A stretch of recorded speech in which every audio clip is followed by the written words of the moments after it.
Sir Takhtsinhji hospital Bhavnagar સંચાલિત blood bank દ્વારા વિશ્વ રક્તદાતા દિવસની ઉજવણી કરવામાં આવી। સ્વૈચ્છિક અને નિયમિત રક્તદાન કરવું એ એક માનવ કલ્યાણનું કામ છે। દર વર્ષે 14મી જૂનના રોજ વર્લ્ડ બ્લડ ડોનર ડેની ઉજવણી કરવામાં આવે છે।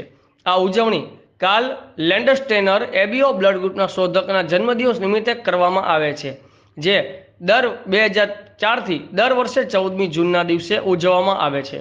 Blood bank sir Takhtsinhji hospital Bhavnagar એ ભાવનગર અને આસપાસના જિલ્લાના જરૂરિયાતમંદ દર્દી બ્લડની જરૂરિયાત પૂરી પાડે છે। આ જરૂરિયાત ઉત્તરોત્તર વધતી જાય છે। ગત વર્ષ દરમિયાન 161 કેમ્પનું આયોજન થયું હતું।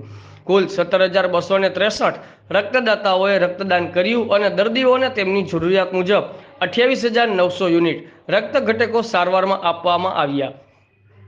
આજના દિવસે સર તખ્તસિંહજી હોસ્પિટલની બ્લડ બેંકમાં કોઈપણ જાતની અપેક્ષા વગર નિસ્વાર્થ ભાવે રક્તદાન કરનાર રક્તદાતાશ્રીઓ અને કેમ્પનું આયોજન કરનાર તમામ કેમ્પ આયોજકશ્રીઓનો blood bank sir Takhtsinhji hospital પરિવાર હૃદયપૂર્વક આભાર વ્યક્ત કર્યો હતો અને આવનારા દિવસોમાં પણ દરિદ્ર નારાયણની સેવામાં આપ સૌનો આવો સહકાર મળે તેવી અપેક્ષા રાખી અને આભાર માન્યો હતો।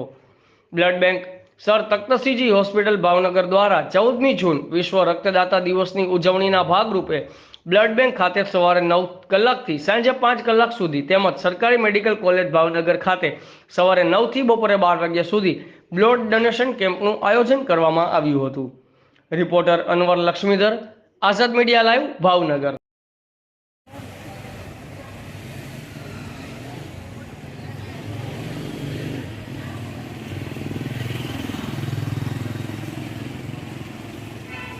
હું doctor Pragnesh Shah, blood bank incharge sir Takhtsinhji general hospital Bhavnagar.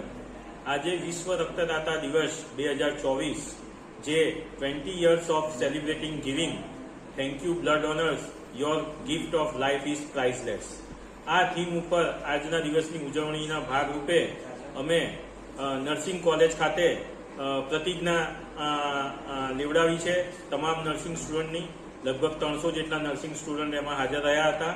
આજ રોજ DMLT student of government medical college, જે પણ મેડિકલ કોલેજ ખાતે એક રક્તદાન કેમ્પનું આયોજન કર્યું છે, તેમાં પણ અત્યારે 9થી 12 વાગ્યા સુધી રક્તદાન ચાલુ રહેશે। હું આ દિવસ થકી તમામ રક્તદાતાઓ અને કેમ્પ આયોજકોને ખૂબ ખૂબ આભાર માનું છું કે તેઓએ અમને ગત વર્ષોમાં ખૂબ જ મદદરૂપ થયા છે અને અત્રેની જરૂરિયાતને પહોંચી વળવા માટે નિયમિત રક્તદાન કેમ્પનું આયોજન કર્યું છે। જય હિન્દ।